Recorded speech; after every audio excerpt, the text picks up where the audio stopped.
Most of us think we know the story of Christmas. But what if the whole thing wasn't about a historical event at all? What if it's about something that's happening inside your own mind? Maybe even right now. Today, we're going to dive into that very idea by breaking down a really fascinating 1969 lecture from Neville Goddard called A Divine Event. So, right out of the gate, Goddard's lecture just flips the entire Christmas story on its head. He's asking us to think about this. What if the story isn't about something that happened 2,000 years ago to one person, but about something that is destined to happen inside every single one of us? And for Goddard, this was not just some casual thought. It was a really bold claim. He was absolutely convinced that the true meaning of this divine event was almost completely misunderstood. That, the world was celebrating a story without ever really grasping its deep personal significance. Okay, so to really get what Goddard's talking about, we have to start with his definitions. He reframes these huge, fundamental terms in ways that might feel completely new. So let's get on the same page with his language, and we're going to start with the name Jesus. In Goddard's framework, Jesus isn't a historical figure that you read about in a book. It's your own fundamental awareness. That feeling you have right now, that you exist, the feeling of I am, well, that core consciousness of being is Jesus. And he doesn't just pull this idea out of thin air. He grounds it right in Scripture, specifically the book of Exodus, where God's name is revealed as I am. So Goddard's logic here is pretty direct. If God is I am, then your own awareness, your own feeling of I am, has to be that divine power. So if you follow that logic, God isn't some distant being up in the sky. God is that very same consciousness, that I am, that Goddard says is buried deep within every single one of us, just waiting for the right moment to awaken. So how does this inner God actually wake up? Well, for Goddard, the answer is through our wonderful human imagination. He argues that imagination isn't just, daydreaming. It's the creative, divine power inside of us. It's the very force that shapes reality itself. So, if Jesus is your awareness and God is the imagination inside you, what in the world does that make Christmas? Now we can finally tackle the central idea of the lecture. And this is where we see the huge contrast. The traditional view celebrates a historical birth that happened one time long ago. But in Goddard's view, Christmas is this deeply personal psychological event. It's the birth of God, your own I am, from what he poetically calls the tomb of your skull. This means Christmas isn't some one-time thing we just remember every December. No, Goddard argues it's an ongoing process. It's a spiritual birth that's happening to people right now, all over the world, as they wake up to who they really are. Now, Goddard breaks this awakening down into 4 distinct acts, but he's very clear. They are all part of a single, complex inner experience. It kicks off with a resurrection from your limited self, which leads to the birth from above, right inside your own skull.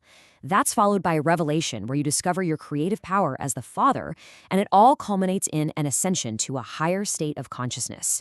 It's a total psychological transformation. I know, this can all sound pretty abstract, right?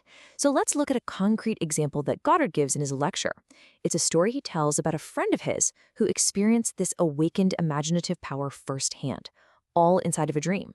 So the story begins with a woman who finds herself in a dream, and she's surrounded by these people who seem like they're from another time, almost like they're frozen in their old ways of thinking. And then, all of a sudden, the dream takes a really dark turn. A group of men with machine guns shows up, and it's crystal clear they are there to kill everyone, a moment of absolute crisis. But right there, in the middle of all this chaos, something just shifts. She has this profound realization. None of this is happening to her. It's all happening in her. The good guys, the bad guys, they're all just projections of her own consciousness. And with that realization comes power. She doesn't fight them on their level. Instead, she goes within herself, and she consciously changes their core motivation. She shifts it from a desire to kill to a desire to love. And the result is immediate and completely dramatic. The men drop their weapons, and instead of attacking, they embrace the very people they were about to harm. Her inner change was perfectly mirrored in her dream reality. So what does this story really show us? It shows that our imagination isn't some trivial thing. It's the very power of God or Christ within us. It's our true, eternal inheritance. the built-in ability to take control of our reality by first changing our own consciousness.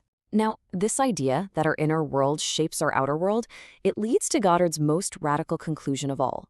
Because if Christmas is a personal event and Christ is a power inside of you, then what does that make the Bible? Well, Goddard suggests that when we read the Bible as just pure history, we're basically getting a simplified version of the truth. It's a way for us to grasp these huge psychological dramas without being totally overwhelmed. Kind of like a primer for the real story that's meant to unfold inside of us. And here it is. This is the core takeaway from the entire lecture. He says it so plainly. The Bible isn't about other people in some other time. It is your story. It's the map of your own personal journey to spiritual awakening. So think about what this means. It means the entire drama of the Bible doesn't unfold in ancient lands. It unfolds inside your own imagination. The characters? They're just different states of your own consciousness. And that whole epic journey of salvation, it's really a symbolic map of your own path. A story that ends not in a manger, but in your own awakening, your own personal Christmas. So we're left with this one powerful final thought. We've been taught for so long to look for saviors and divine events outside of ourselves, somewhere in history or off in the future. But what if, this whole time, the greatest story ever told was actually and has always been about you?